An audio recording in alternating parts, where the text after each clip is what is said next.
Now, there's a little more than 24 hours until Donald Trump takes the presidential oath of office, assumes his role as the most powerful politician on earth. As he takes on this awesome responsibility, journalists around the world are competing to land that exclusive interview. Well, some have already. One such reporter who's done just that is our very own Mark Lobel. Yes, he's among that elite group of hacks to have been granted some face time with the Donald. I know what you're thinking. This is a huge scoop for the daily politics. And it is. Though, did I mention the interview was in 2014? Maybe I didn't. Anyway, I have now. But never mind. This is his report. Last week, Donald Trump revealed he uncharacteristically said no to a deal he'd rather have accepted.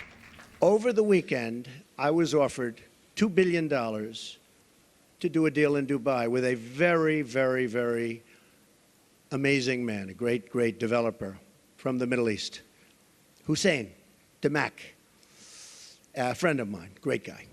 But back in 2014, before Donald Trump was too busy to decline lucrative business opportunities in the United Arab Emirates, thanks to a deal with that great guy Hussein Sajwani, the CEO of Damak, the Trump family adorned billboards advertising an 18-hole golf course at the heart of a huge real estate development billed as the Beverly Hills of Dubai.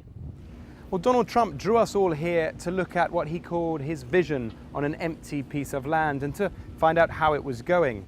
As a BBC reporter out there 2.5 years ago, I was invited to film and meet the man himself as he played to the cameras with a 30-second journey in a golf cart in typical fashion at the Trump-branded multi-billion-pound development.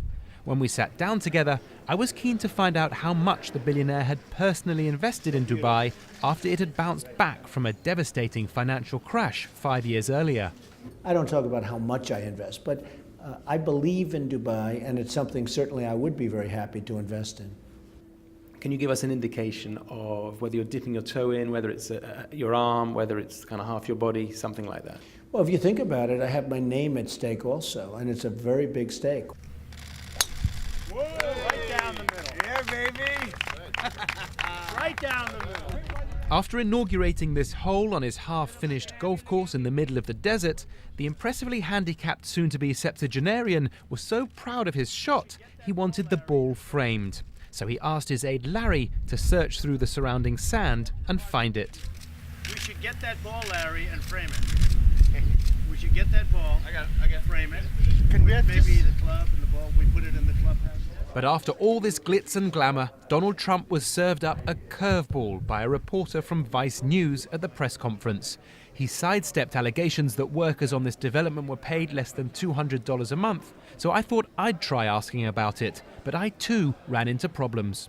I was trying to give you a very open-ended question about workers' rights in this region. If there was something, a stand that you would take or a vision that you'd have. I think it was made pretty clear on that. Mr. Trump, the cars have been waiting for a long time. I think we need to wrap up.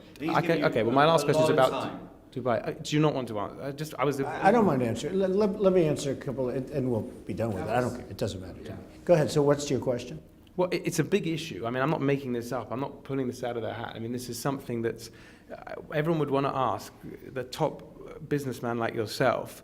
This has got to do with real estate. It's about construction. Well, look, just to put it in a very short form, I always like to see everybody treated well, and I'm sure that's happening over in Dubai because, you know, the workers are so important to what we're doing and what everybody else is doing, and I love to see people treated well. But one person he didn't think was treating the American people well back in 2014 was President Barack Obama. We have a lack of leadership at the top. And the president has not done a good job, and a lot of people are agreeing that. Even his own people are agreeing it has not worked out well for President Obama.